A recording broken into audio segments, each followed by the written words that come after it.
पढ़ने जा रहे हैं presidential and parliamentary form of government. हम इन दोनों में क्या डिफरेंस है, इन दोनों की क्या डेफिनेशन है, प्रेसिडेंशियल फॉर्म ऑफ गवर्नमेंट है क्या, पार्लियामेंट्री फॉर्म ऑफ गवर्नमेंट है क्या, प्रेसिडेंशियल फॉर्म ऑफ गवर्नमेंट में क्या पावर होती है, पार्लियामेंट्री फॉर्म ऑफ गवर्नमेंट में क्या पावर होती है। तो सबसे पहले हम बात करते हैं पार्लियामेंट्री फॉर्म ऑफ गवर्नमेंट में, या फिर आप चाहें तो प्रेसिडेंशियल फॉर्म ऑफ गवर्नमेंट की बात कर सकते हैं। पार्लियामेंट्री फॉर्म ऑफ गवर्नमेंट में पार्लियामेंट होता है जिसे हम मेंबर ऑफ पार्लियामेंट को इलेक्ट करते हैं और मेंबर ऑफ पार्लियामेंट अपने लीडर यानी प्राइम मिनिस्टर को इलेक्ट करता है। पार्लियामेंट्री फॉर्म ऑफ गवर्नमेंट के अंदर लेजिस्लेचर और एग्जीक्यूटिव दो होते हैं। लेजिस्लेचर और एग्जीक्यूटिव दोनों एक दूसरे के प्रति लायबल है। एग्जीक्यूटिव लेजिस्लेचर के लिए, लेजिस्लेचर को लायबल है, जवाबदेही है। एग्जीक्यूटिव कुछ भी काम करेगा तो वो लेजिस्लेचर को लायबल है। आप पूछेंगे एग्जीक्यूटिव और लेजिस्लेचर होता क्या है। एग्जीक्यूटिव यानी जो एग्जीक्यूट करता है और लेजिस्लेचर जो कानून बनाता है। देखिए लेजिस्लेचर और एग्जीक्यूटिव,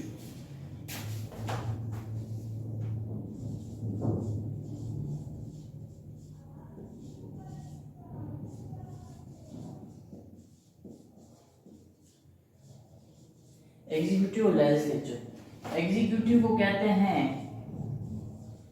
कार्यपालिका और लेजिस्लेचर को कहते हैं विधायिका। क्या कहते हैं? विधायिका। ठीक है। तो लेजिस्लेचर होता है, लेजिस्लेचर कानून बनाता है, कानून को पास करता है।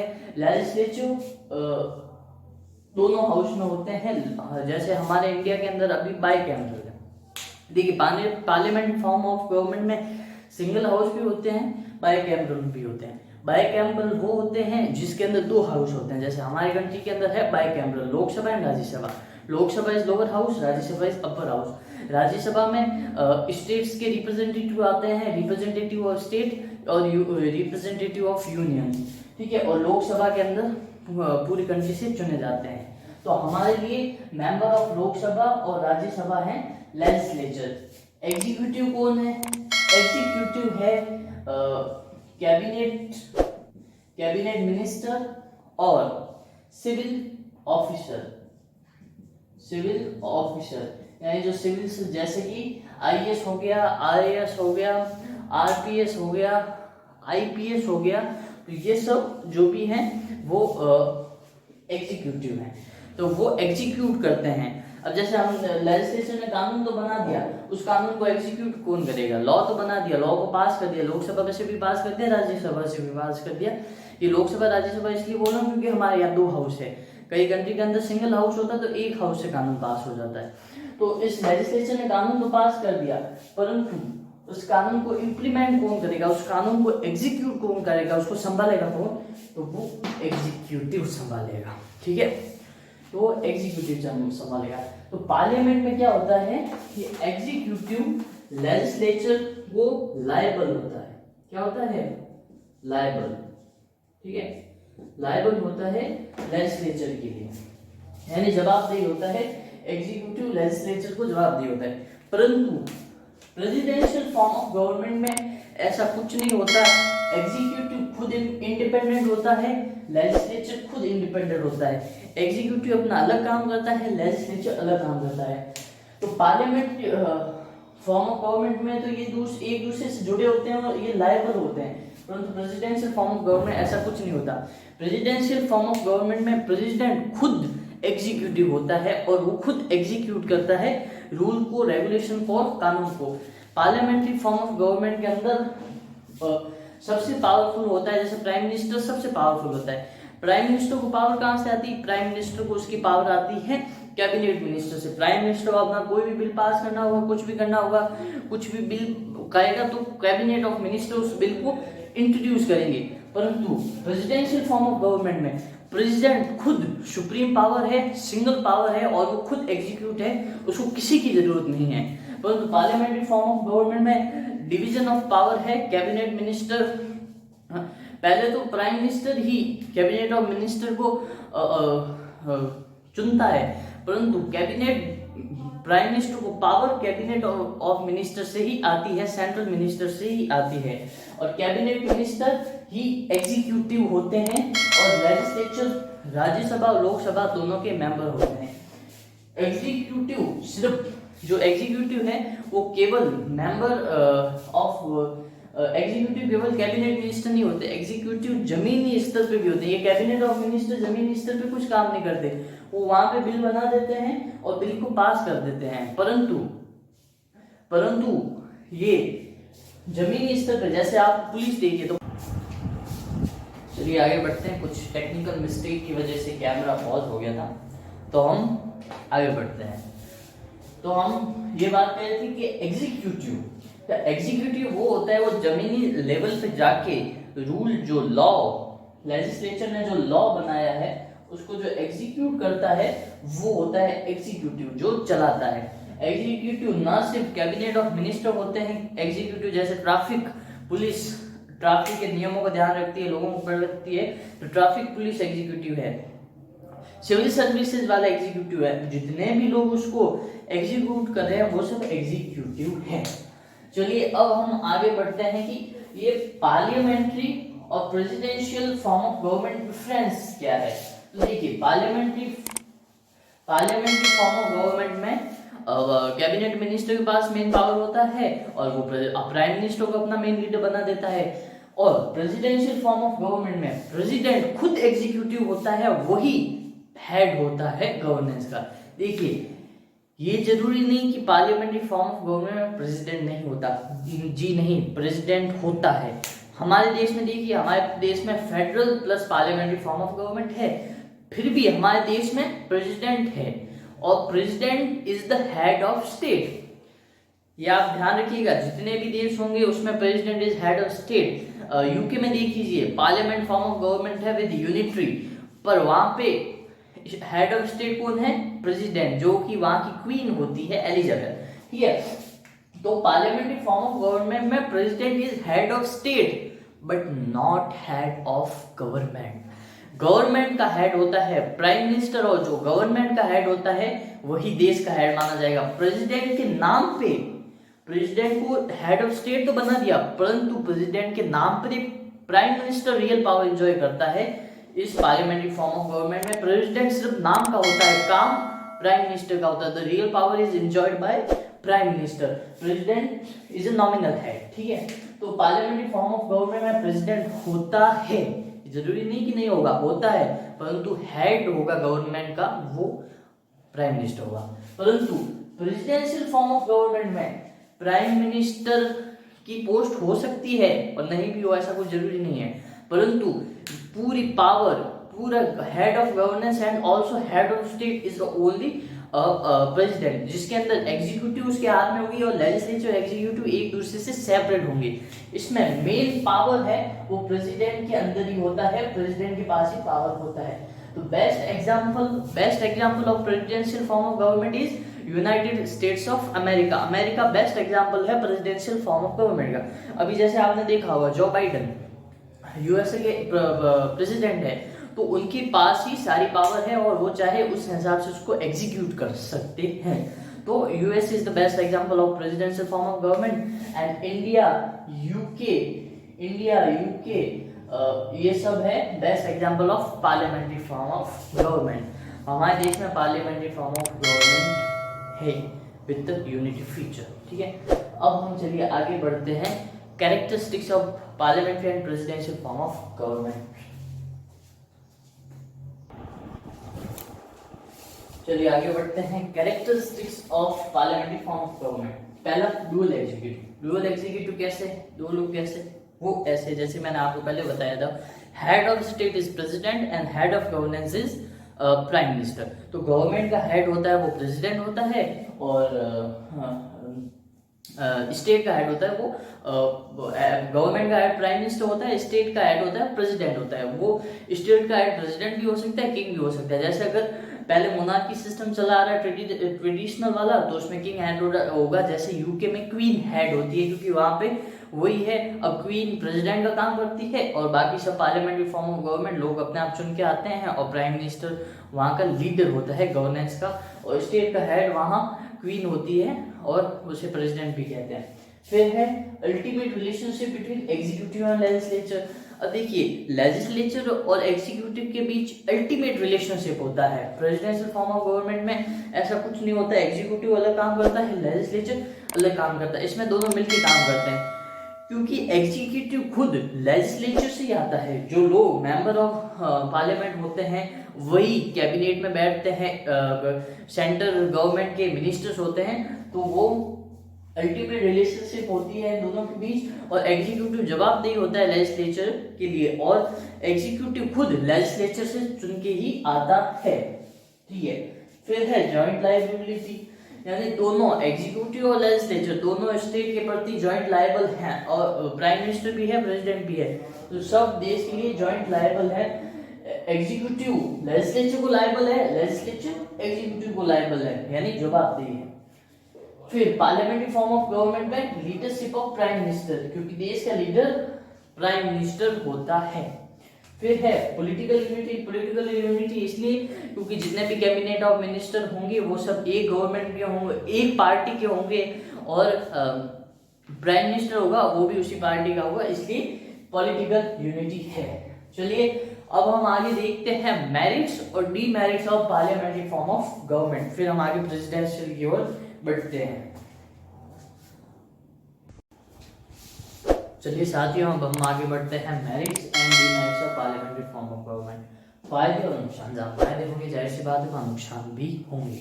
तो पार्लियामेंट्री फॉर्म ऑफ गवर्नमेंट में पहला मेरिट है लायबल गवर्नमेंट, जवाबदेही सरकार होती है। लायबल रूल यानी जवाबदेही शासन होता है। एग्जीक्यूटिव लेजिस्लेचर को लायबल होता है, लेजिस्लेचर एग्जीक्यूटिव को लायबल होता है। जो भी बिल एग्जीक्यूटिव लेजिस्लेचर पास करेगा, एग्जीक्यूटिव उसको अच्छे से एग्जीक्यूट करेगा, सब कुछ वो लायबल होता है। भले ही सिविल ऑफिसर हो वगैरह हो, सब लेजिस्लेचर को लायबल होते हैं। Cooperation between legislature executive, legislature और एग्जीक्यूटिव के बीच बिल्कुल कॉपरेशन होता है, क्योंकि एक दूसरे के प्रति जवाबदेही होते हैं, लायबल होते हैं।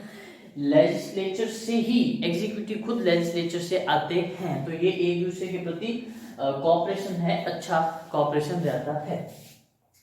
Check on autonomy of government, government की ऑटोनॉमी पे गवर्नमेंट अपना मतलब एकदम यूं घमंड के अंदर चूर नहीं हो सकती, गवर्नमेंट अपनी मन मर्जी नहीं कर सकती, क्योंकि वहां पे अपोजिशन होता है।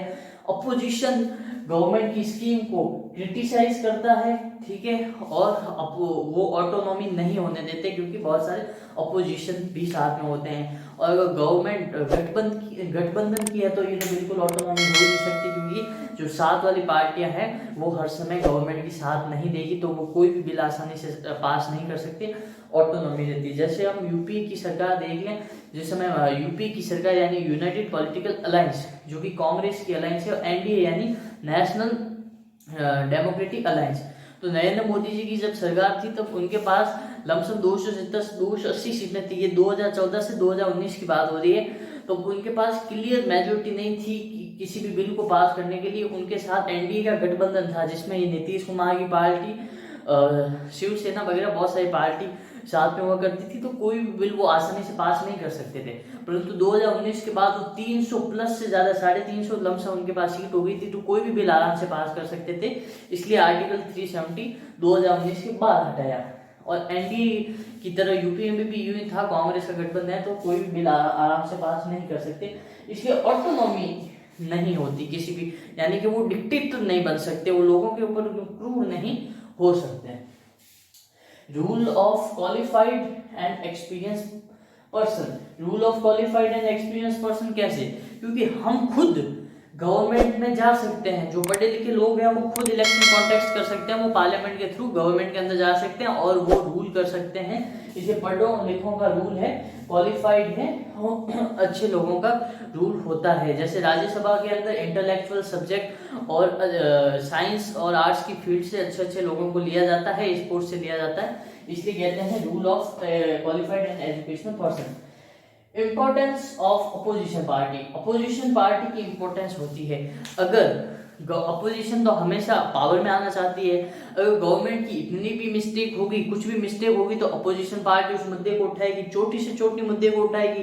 कोई भी बिल होगा उसके अंदर रेजिस्टेंस पैदा करेगी, उस बिल को सही से पास नहीं होने देगी। इसलिए अपोजिशन पार्टी की हमेशा इसके अंदर इंपॉर्टेंस होती है। अपोजिशन पार्टी हमेशा गवर्नमेंट की आलोचना करती है, गवर्नमेंट के कार्यों को, गवर्नमेंट के बिल को क्रिटिसाइज करती है, इसलिए इंपॉर्टेंस ऑफ अपोजिशन होता है। फिर है फ्लेक्सिबिलिटी। फ्लेक्सिबिलिटी ऐसे है कि कोई भी किसी के साथ गठबंधन करके सरकार बना सकता है। अगर जस्ट एग्जांपल हमारे देश के अंदर 545 लोकसभा सीटें हैं, ठीक है, 545 लोकसभा सीटें हैं, तो उसके 272 के लमसम हमको मेजोरिटी चाहिए होती है सरकार बनाने के लिए। सपोज कीजिए किसी पार्टी की 250 सीटें आ गई, तो उसने किसी ऐसी पार्टी के साथ गठबंधन कर दिया जिसके पास 25 सीटें हैं, तो 275 सीटें हो जाएगी और वो सरकार बन सकती है। तो रूल ऑफ फ्लेक्सिबिलिटी होता है। इमरजेंसी के टाइम पे देखिए इंदिरा गांधी ने इमरजेंसी लगाई तो लोगों का आक्रोश आ गया, तो उसने चंद्रशेखर की जनता दल की पार्टी चुन ली। तो वो जब चाहे अगर गवर्नमेंट की स्कीम अच्छी नहीं लग रही तो उनको हटा सकते हैं, अपनी नई सरकार चुन सकते हैं। तो इसमें पूरा फ्लेक्सिबल रूल होता है। गठबंधन की सरकार होती है, इम्पीचमेंट मोशन लगा के खुद मेंबर ऑफ पार्लियामेंट अपने लीडर को हटा सकते हैं। तो बहुत फ्लेक्सिबल है, जब चाहे जिसकी सरकार बन जाए, गठबंधन करते, इधर करते उधर करते।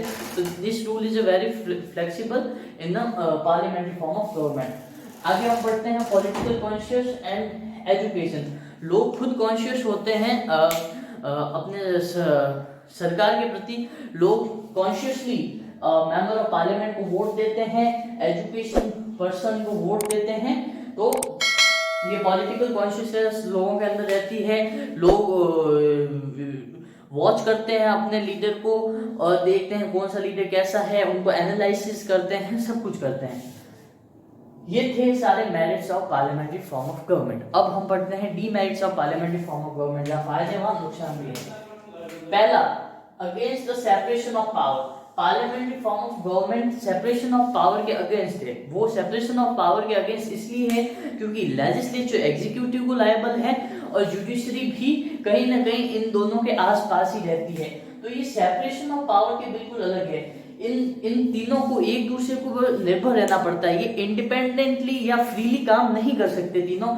लेजिस्लेचर, एग्जीक्यूटिव और जुडिशरी एक दूसरे के ऊपर डिपेंडेंट होते हैं, इसलिए कहते हैं against the separation of power. Separation of power की ये बिल्कुल अगेंस्ट है। ये तीनों है, जैसे स्टेट हो गया तो इसके अंदर लेजिस्लेचर का भी अच्छी भागीदारी है, एग्जीक्यूटिव की भागीदारी है और जुडिशरी की भी भागीदारी है। तो ये तीनों सेपरेट नहीं है, ये तीनों एक हैं। तो चलिए ये हो गया। फिर वीक रूल। वीक रूल कैसे? जैसे मैंने अभी आपको एग्जांपल समझाया था कि किसी पार्टी के पास 545 सीटें हैं, तो उन्होंने 25 के साथ गठबंधन करके 275 सीटें कर दी। अब सरकार तो बना दी, परंतु कोई भी बिल पास करना होगा, कोई गवर्नमेंट चलानी होगी, तो वो कैसे चलाएंगे? वो सही से वो नहीं चला पाएंगे क्योंकि इनके पास भी गवर्नमेंट है, गठबंधन की सरकार तो भी सरकार होगी, तो कोई भी बिल पास नहीं कर सकते। फिर है अनसूटेबल इन इमरजेंसी। इमरजेंसी के अंदर ये अनसूटेबल है। इमरजेंसी के अंदर अनसूटेबल इसलिए है क्योंकि इतना बड़ा कैबिनेट होता, लेजिस्लेचर होता है, फिर ये सब मिलके एक साथ डिसीजन कैसे लेंगे, इसलिए ये अनसूटेबल है इमरजेंसी के लिए। वहीं प्रेसिडेंशियल फॉर्म ऑफ गवर्नमेंट में प्रेसिडेंट अकेला होता है, वो जब चाहे वो डिसीजन ले सकता है, तो इमरजेंसी के अंदर वो अच्छे डिसीजन ले सकता है। Dictatorship of cabinet. अब देखिए इसके अंदर कैबिनेट के पास एक्सट्रीम पावर आ जाता है। क्या आ जाता है? कैबिनेट के पास एक्सट्रीम पावर आ जाता है, तो वो डिक्टेटर हो जाता है। फिर है fair of dictatorship of party majority. जैसे मैंने ये तो आपको एग्जांपल बताया कि किसी पार्टी के पास अगर मेजॉरिटी नहीं आई तो ये स्थिति हो जाती है।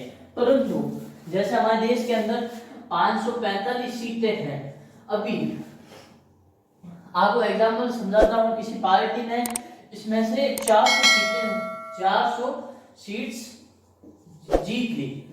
किसी पार्टी ने 400 सीट जीत ली। अब जिस पार्टी ने 400 सीट जीती है उसको ना किसी पार्टी की आवश्यकता है, ना किसी और की आवश्यकता है, ना अपोजिशन की आवश्यकता है। तो इसमें dictatorship of majority power, party majority की तो डिक्टेटरशिप होगी। जैसे बीजेपी के पास 400 सीटें होगी, तो ये बीजेपी की डिक्टेटरशिप होगी, वो जब चाहे जैसा बिल पास कर सकते हैं, जो चाहे वो कर सकते हैं। तो अभी बीजेपी के पास 350 की लमसम सीटें थी, तो ये आर्टिकल 370 आराम से उन्होंने हटा दिया, सीए को उन्होंने इंट्रोड्यूस कर दिया। तो जिस पार्टी की मेजोरिटी होगी वो चाहे वैसा कर सकता है। गवर्नमेंट ऑफ इनसफिशिएंट पर्सन, ये पार्लियामेंट्री फॉर्म ऑफ गवर्नमेंट में इनएफिशिएंट पर्सन की गवर्नमेंट होती है। इनएफिशिएंट गवर्नमेंट पर्सन की गवर्नमेंट कैसे होती है वो मैं आपको बताता हूँ। देखिए, जो मिनिस्टर होते हैं इस पार्लियामेंट्री फॉर्म ऑफ गवर्नमेंट में, कैबिनेट मिनिस्टर होते हैं। गवर्नमेंट सरकार या प्राइम मिनिस्टर उन्हीं कैबिनेट ऑफ मिनिस्टर को चुनता है जो ज्यादा पॉपुलर है, उनका जैसे बाहुबली नेता कहते हैं हमारे यहाँ पे, जो ज्यादा पॉपुलर हैं, लोगों के अंदर प्रसिद्ध हैं, लोग उनको पसंद करते हैं। जैसे अमित शाह बीजेपी के प्रेसिडेंट थे, अध्यक्ष थे, तो उनको बीजेपी ने अपना होम मिनिस्टर बनाया। तो ज्यादा पावरफुल पीपल होंगे जिनको लोग ज्यादा पसंद करेंगे, उनको चुनेंगे। उनको नहीं चुनेंगे जो ज्यादा एजुकेटेड है, जो हकदार है, उनको नहीं चुनेंगे। जो ज्यादा पॉपुलर है उनको चुनेंगे। जैसे मैं आपको समझाता हूँ, किसी पार्टी के अंदर कोई व्यक्ति चुन के आया जिसके पीछे एक बड़ी जाति की पावर है, किसी बड़ी जाति की पावर है, तो उस पावर को, जैसे उस व्यक्ति की जाति में 70% लोगों में से है, तो वो 15% लोगों वाले माइनॉरिटी वाले में से लोगों को नहीं चुनेगी, मेजोरिटी वाले में से चुनेगी। इसलिए कहते हैं कि जिस पार्टी, जैसे अभी पंजाब के सीएम बनाया गया है चिन्नी को, तो वो कहते हैं कि वो बहुसंख्यक लोगों में से हैं, तो उनको चुना गया क्योंकि वो नीचे जात वाले लोगों में से हैं, जो वो सब उनको पंजाब में कांग्रेस को वोट देंगे। तो ये उन लोगों को चुनते हैं जिनके पास लोगों की ज्यादा पावर होती है। फिर है अनस्टेबल गवर्नमेंट। अनस्टेबल गवर्नमेंट कैसे, जैसे कि 545 सीटें हैं, 250 एक पार्टी ने जीती है, 25 सीटें इन्होंने जीती है, तो ये जब चाहे ये अपनी पार्टी की वापस ले सकते हैं मेंबर्स को, और ये अनस्टेबल गवर्नमेंट हो जाएगी, ये कभी भी गवर्नमेंट हो जाएगी। जैसे मैं आपको बताता हूँ कि मान लीजिए कांग्रेस ने जीती है आपके 200 सीटें, ठीक है, कांग्रेस ने जीती 200 सीटें, तो यूपीए की अलायंस हो गई, यूनाइटेड पब्लिक अलायंस। तो मान लीजिए एनसीपी ने 15 सीटें जीती, फिर लालू की पार्टी ने 20 सीटें जीती, ठीक है, और ऐसे कर करके 15-20 ऐसे करके 30 और 40 70, और एक और पार्टी ने जीती आपके 10 सीटें। तो ऐसे करके 280 सीटें करके इन्होंने गवर्नमेंट बना दी। अब इन 280 सीटों में से अगर एक पार्टी ने भी अपने मेंबर ऑफ पार्लियामेंट वापस ले लिए, एमपी वापस ले लिए एक पार्टी ने भी, तो ये सरकार गिर जाएगी। इसलिए ये हो गया अनस्टेबल गवर्नमेंट। तो ये थे पार्लियामेंट्री फॉर्म ऑफ गवर्नमेंट के मेरिट्स और डिमेरिट्स। अब हम आगे चलते हैं, पढ़ेंगे प्रेसिडेंशियल फॉर्म ऑफ गवर्नमेंट में क्या है, क्या उसकी कैरेक्टरिस्टिक्स है, मेरिट्स और डिमेरिट्स क्या है। चलिए आगे बढ़ते हैं।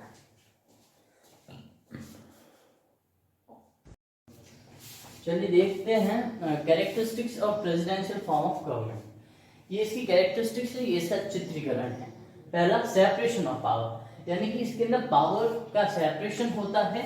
वो ऐसे कि अपना लेजिस्लेचर, इसमें जो लेजिस्लेचर होता है वो अलग काम करता है, और एग्जीक्यूटिव होता है वो अपना इंडिपेंडेंटली काम करता है, और जुडिशरी होती है वो अपनी जुडिशरी अलग काम करती है। तो इसमें सेपरेशन ऑफ पावर होता है, लेजिस्लेचर अलग, एग्जीक्यूटिव अलग और जुडिशरी अलग। परंतु जो पार्लियामेंट्री फॉर्म ऑफ गवर्नमेंट होता है उसमें एग्जीक्यूटिव लेजिस्लेचर को लायबल होता है, जवाबदेही होता है, परंतु इसमें ऐसा कुछ नहीं है। ये बिल्कुल इंडिपेंडेंटली तीनों काम करते हैं, तीनों ऑर्गन। वैसे जुडिशरी तो इसमें भी इंडिपेंडेंट ही होती है, परंतु ये बिल्कुल उसमें इंडिपेंडेंट काम करते हैं, अलग से काम करते हैं। सेकंड है फिक्स टर्म। इसमें फिक्स टर्म होता है, ऐसा नहीं कि नॉन मोशन लाके प्रेसिडेंट को हटा दिया जाए, नहीं ऐसा कुछ नहीं होता है। उसमें इम्पीचमेंट मोशन लाना पड़ता है। जैसे अमेरिका में देखिए वहाँ पे कांग्रेस अलग हाउस है, सेनेट्स अलग हाउस हैं, तो उन दोनों में जाके इम्पीचमेंट मोशन से ही उसको हटाया जा सकता है, जो कि इतना ना प्रैक्टिकल है और ना ही पॉसिबल है, बहुत कॉम्प्लेक्स सिस्टम है, इसलिए इसका फिक्स टर्म होता है। जैसे अमेरिकन प्राइम मिनिस्टर का टर्म है 4 ईयर्स, तो 4 ईयर से पहले उनको हटाना नामुमकिन जैसा है, क्योंकि इसमें फिक्स टर्म होता है, ना कोई सरकार गिर सकती है, ना ही कोई पावर वापस ले सकता है, इसमें फिक्स सिस्टम फिक्स टर्म होता है। फिर एक्चुअल एग्जीक्यूटिव, जैसे इसमें एक्चुअल एग्जीक्यूटिव ही प्रेसिडेंट होता है। यहाँ पे पार्लियामेंट्री फॉर्म ऑफ गवर्नमेंट में कहते हैं head of state is president and head of government is prime minister, पर उसमें ऐसा कुछ नहीं होता। उसमें रियल पावर भी प्रेसिडेंट के पास होती है, पेपर के अंदर भी प्रेसिडेंट के पास होती है, जो भी होता है वो प्रेसिडेंट होता है। प्रेसिडेंट ना नॉमिनल हेड होता है, वो रियल हेड प्रेसिडेंट ही होता है, और सब कुछ प्रेसिडेंट खुद करता है, तो प्रेसिडेंट इसमें रियल हेड है। Theory of check and balance, अब ऐसा तो है नहीं कि इसको बिल्कुल छूटा छोड़ दिया जाए कि चाहे जहां जा सके, नहीं ऐसा कुछ नहीं है। चेक एंड बैलेंस भी रखना पड़ता है कि एग्जीक्यूटिव कितना काम कर रहा है, जैसे कि ये अपना इतना काम कर दिया, इसने अपना इतना काम कर दिया, ऐसे ये नहीं कि 100% इसी को पावर दे दी, नहीं।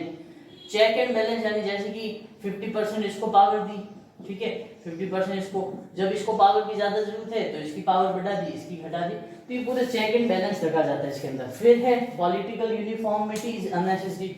जो पॉलिटिकल यूनिफॉर्मिटी अननेसेसरी, वो कैसे, वो इसलिए कि हमारे पार्लियामेंट फॉर्म ऑफ गवर्नमेंट में जो पार्टी ज्यादा सीटें लाती है, जो जीत जाती है, सारे मंत्री उसके होंगे, कैबिनेट मिनिस्टर उसके होंगे, सब कुछ उसका होगा। जैसे बीजेपी जीत गई तो बीजेपी के मिनिस्टर होंगे, कैबिनेट मिनिस्टर बीजेपी के होंगे, पर इसमें ऐसा कुछ नहीं है, उसमें कैबिनेट होता ही नहीं है, उसमें मिनिस्टर होते ही नहीं है, उसमें प्रेसिडेंट का सेक्रेटरी होता है जो कैबिनेट मिनिस्टर्स के काम करते हैं, वो सेक्रेटरी किसी पार्टी विशेष के नहीं होते।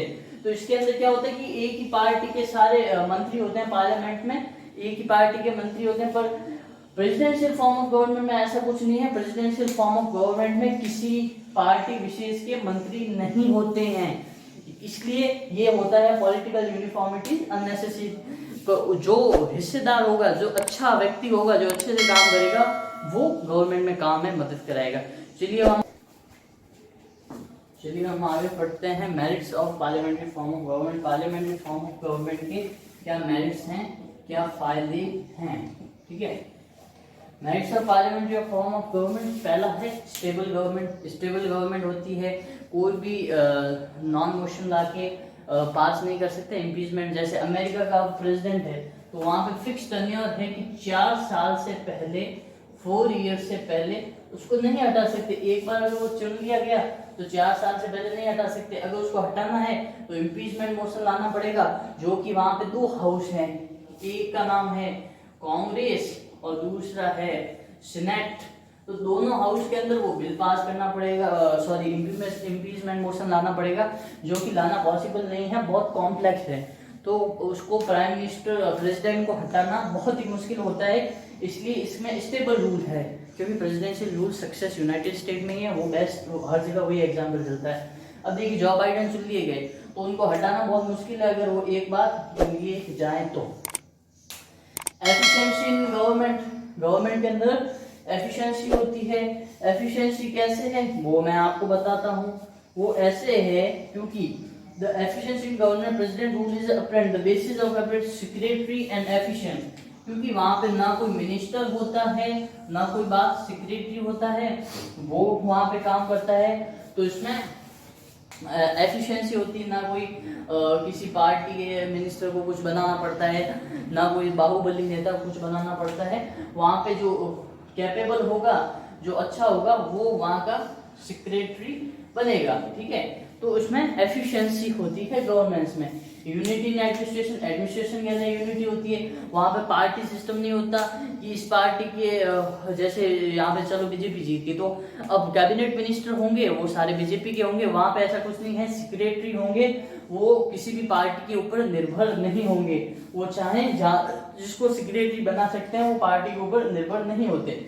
फिर फ्री फॉर्म पार्टी सिस्टम, जैसे मैंने आपको बताया कि वहां पे पार्टी सिस्टम नहीं होता, वहाँ पे ऐसा नहीं कि अपोजिशन को से लड़ाई करो, कोई बिल पास ना होने दो, ऐसा कुछ नहीं होता। वहाँ पार्टी सिस्टम नहीं होता, वो देश के लिए लड़ते हैं। अब प्रेसिडेंट आ गया तो वो पूरे देश को वो एम्बेसडर होगा, वो पूरे देश को बताएगा, ठीक है। तो वो पूरे देश के लिए होता है। सूटेबल इन इमरजेंसी, इमरजेंसी में सूटेबल इसलिए क्योंकि डिसीजन लेने वाला सिर्फ एक व्यक्ति होता है, प्रेसिडेंट, और प्रेसिडेंट ही डिसीजन लेता है, तो ना कोई कैबिनेट ऑफ मिनिस्टर का डिसीजन लेने की जरूरत है।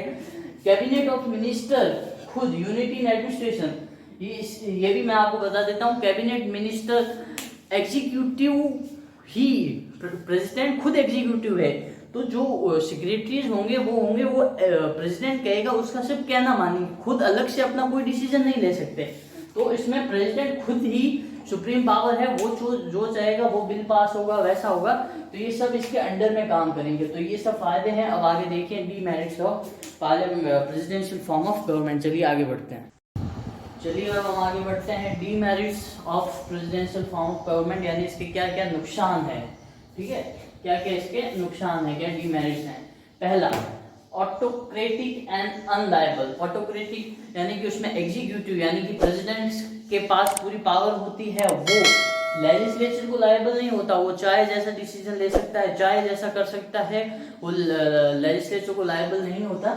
इसलिए इसको कह दिया गया है ऑटोक्रेटिक, यानी कि वो डिक्टेटर बन जाता है प्रेसिडेंट। और अनलायबल, जवाबदेही नहीं होता है, क्योंकि उसमें एग्जीक्यूटिव, प्रेसिडेंट ही एग्जीक्यूटिव है, तो वो ऑटोक्रेटिक हो जाता है, अनलायबल हो जाता है। Second, possibility of obstruction in governance, ठीक है। गवर्नेंस के अंदर ऑब्स्ट्रक्शन की पॉसिबिलिटी हो जाती है। वो कैसे, वो इसलिए क्योंकि अपना लेजिस्लेचर अलग से काम करता है, ठीक है। लेजिस्लेचर अलग से काम करता है, एग्जीक्यूटिव अलग से काम करता है, और जुडिशरी तो है ही। तो तीनों अलग अलग काम करते हैं, तो ये ऑब्स्ट्रक्शन पैदा हो जाता है तीनों में। वो बोलता है कि उसकी जवाबदेही है, वो बोलता है वो लायबल है, इसलिए लेजिस्लेचर, एग्जीक्यूटिव और जुडिशरी तीनों लायबल नहीं होते, तो इसलिए इसकी पॉसिबिलिटी हो जाती है ऑब्स्ट्रक्शन ऑफ गवर्नेंस। फिर अनसर्टेनिटी इन लायबिलिटी, तीनों लायबल नहीं होते, तीनों अपना काम सही से नहीं करते, तो अनसर्टेनिटी हो जाती है लायबिलिटी में। Lack of flexibility, lack of flexibility, ऐसे जैसे प्रेसिडेंट का इलेक्शन हुए अमेरिका में, जो बाइडेन चुन लिए गए। अब जो बाइडेन को 4 साल से पहले, 4 ईयर से पहले कोई हटा नहीं सकता, तो ये लैक ऑफ फ्लेक्सिबिलिटी होगी, ना कोई हटा सकता है, ना कोई सरकार गिरा सकता है, तो ये लैक ऑफ फ्लेक्सिबिलिटी हो गया। जैसे पार्लियामेंट्री फॉर्म ऑफ गवर्नमेंट में हो गया, मंत्रियों को हटा दिया, इम्पीचमेंट मोशन कर दिया, किसी पार्टी के साथ गठबंधन किया था तो उन्होंने अपनी पावर वापस ली थी, तो सरकार गिर जाएगी। पर इसमें ऐसा कुछ नहीं है कि 4 साल का है तो 4 साल से पहले कोई हटा नहीं सकता। हाँ, इम्पीचमेंट मोशन से जरूर हटा सकता है, उसमें दोनों हाउस, सीनेट और कांग्रेस के अंदर पास करना पड़ता है इम्पीचमेंट मोशन, जो कि बहुत इम्पॉसिबल है, ठीक है। Lack of awareness in people, लोगों के अंदर अवेयरनेस कम होती है, क्योंकि अब प्रेसिडेंट है तो सब कुछ प्रेसिडेंट ही करेगा। लोग पूरा अपना मतलब एक बार वोट दे दिया, उसके बाद 4 साल तक, जैसे अमेरिका के अंदर वोट हुआ तो 4 ईयर 4 साल तक वो कुछ नहीं कर सकते, 4 साल तक वो कुछ नहीं कर सकते, तो वो लैक ऑफ पॉलिटिकल अवेयरनेस हो जाती है। परंतु पार्लियामेंट्री फॉर्म ऑफ गवर्नमेंट में मेंबर ऑफ लोकसभा, राज्यसभा जो भी होते हैं, वो उनके प्रति लोग अवेयर रहते हैं। तो ये आज हमने parliamentary form of government and presidential form of government दोनों को हमने कंप्लीट कर दिया।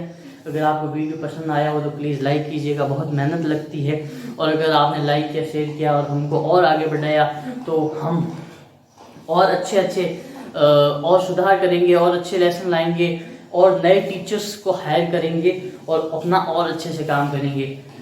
यहाँ तक वीडियो देखने के लिए आपका बहुत बहुत धन्यवाद। जय हिंद, जय भारत, वंदे मातरम।